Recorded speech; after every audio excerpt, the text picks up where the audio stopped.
Poésie présente Amelia de Kimberly McCreight.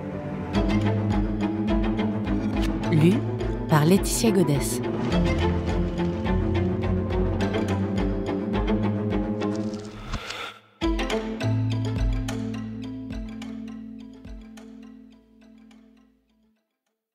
Pour Tony, le phare de mon foyer. Admettons de nouveau que la vie soit une substance solide, ayant la forme d'un globe, que nous faisons tourner entre nos doigts. Admettons que nous puissions construire une histoire simple et logique. Virginia Woolf, Les Vagues. Traduction de Michel Cuzin, Gallimard. Gracefully, 5 septembre. Parce qu'il y a 176 définitions du mot loser sur urbandictionary.com, sortez du lot. Salut les bouffons! Ah! Le début d'une nouvelle année scolaire. Et me voilà de retour avec tous les ragots que vous ne lirez jamais dans les journaux. Alors, pendant que vous passiez tous votre été à Southampton, Nantucket ou dans le sud de la France à perfectionner votre coup droit ou votre pas de deux, à vous entraîner pour votre premier marathon ou encore à savourer votre dernier championnat d'échecs en date, j'ai passé le mien à traquer le moindre mouvement de notre cher personnel encadrant. Monsieur Zaretsky est allé enseigner à UC Berkeley dans un camp de vacances scientifiques pour les méga intellos. Le bruit court que les parents l'auraient fait virer direct la 2e semaine parce qu'il schlinguait. Madame Pearl s'est dégoté un amant latino et a appris la pole dance à Miami. Je rigole. Évidemment qu'elle n'a pas eu d'amant. Qui voudrait coucher avec elle, hein? Ah oui, et ce cher et délicieux Monsieur Woodhouse. Qui n'a jamais rêvé de le voir en maillot? Hélas, nous ignorons où il a passé ses temps chauds, même si je sais de source sûre qu'il a passé au moins un long week-end blotti contre Liv, notre prof d'anglais adoré. Moi, je dis chapeau bas. Quant à vous autres, sachez que j'assurerai un résumé de l'été au fur et à mesure de l'arrivée des news durant les prochains jours. Alors envoyez-les à gracefullyblog@gmail.com. Parce que c'est parti pour une nouvelle année où tous les losers pourront enfin devenir cool et les baleines se transformer en sirènes. Restent les éternelles questions. La charmante petite Dylan finira-t-elle par avouer qui elle se tape? Heather et Rachel admettront-elles jamais qu'elle se broute la chatte? Zadie échappera-t-elle à la tôle suffisamment longtemps pour passer son bac? Avec quel terminal le sexy Carter qui semble bloqué en seconde pour l'éternité couchera-t-il en premier? Et qui est ce mystérieux Ian Green? Est-il aussi torride que le laissent penser les photos de sa fiche d'inscription? Rien n'est moins sûr, me dit mon petit doigt. Mais vous serez les premiers au courant. En attendant, allez-y, astiquez vos pompes toutes neuves et faites reluire vos sourires. Et attachez vos ceintures, ça va secouer. Amelia. 14 septembre, 7h37. Amelia. Tu l'as su quand? Ben. Su quoi? Que t'aimais les mecs?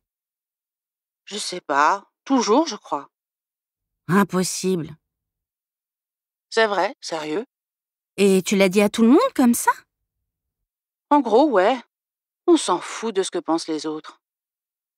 J'arrive pas à m'imaginer être aussi sûre de quoi que ce soit, ni aussi courageuse. Tu pourrais t'épater toi-même. Tu parles. T'es plus forte que ce que tu crois. Merci. Je ferais quoi sans toi pour me booster?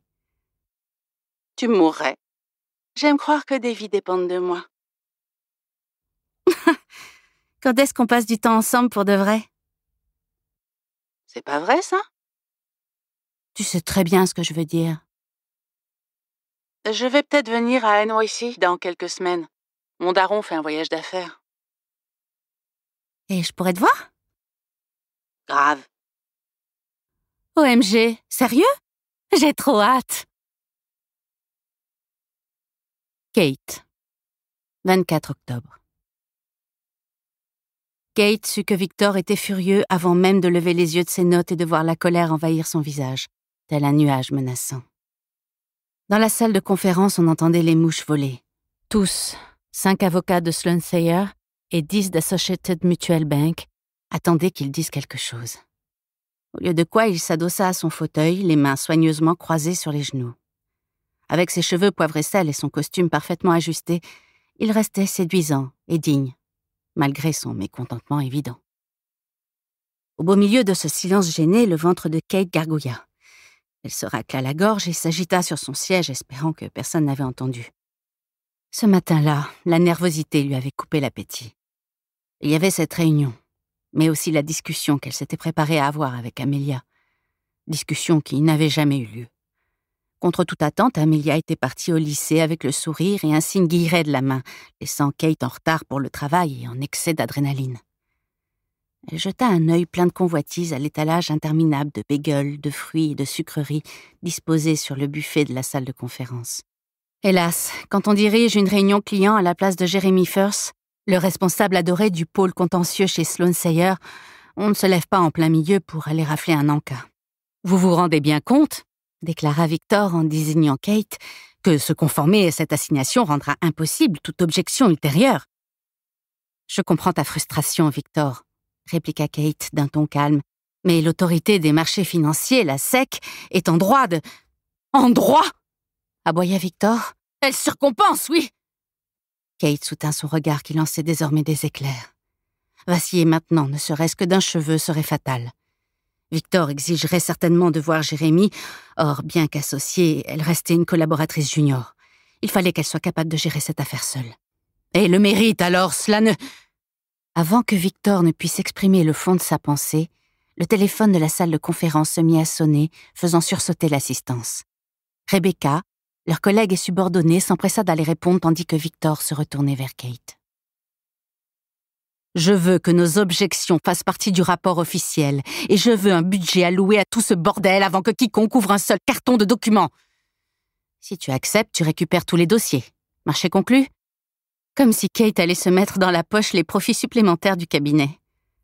En réalité, son seul et unique bénéfice serait la reconnaissance de Jérémie. Ce qui n'était pas anodin, évidemment. Rester l'un des disciples préférés de Jérémie comptait, et pas qu'un peu. « Absolument, Victor, répondit Kate. Nous ferons en effet de notre mieux pour... »« Excuse-moi, Kate, lui murmura-t-on à l'oreille. Quand elle leva les yeux, elle découvrit Rebecca, visiblement pétrifiée de l'avoir interrompue. « Désolée, mais ta secrétaire est à l'appareil. Elle dit que tu as un appel urgent. » Kate se sentit rougir. Répondre au téléphone au milieu d'une réunion avec Victor Stark était encore pire que d'aller rafler un bagel. Béatrice, sa secrétaire habituelle, n'aurait jamais interrompu ce genre de réunion. Hélas, elle était en congé maladie. Kate avait signifié à sa remplaçante de ne la déranger qu'en cas d'urgence absolue. Mais la fille avait eu une expression d'une telle vacuité que Kate avait pensé qu'elle devait être shootée. Malheureusement, refuser de prendre cet appel n'était pas une option non plus. Kate attendait des nouvelles de l'assistant d'un juge au sujet de sa demande d'ordonnance restrictive temporaire pour un autre client. Nous espérons que vous avez apprécié cet aperçu. Pour continuer à écouter ce livre audio sur Google Play Livres, utilisez le lien dans la description de la vidéo.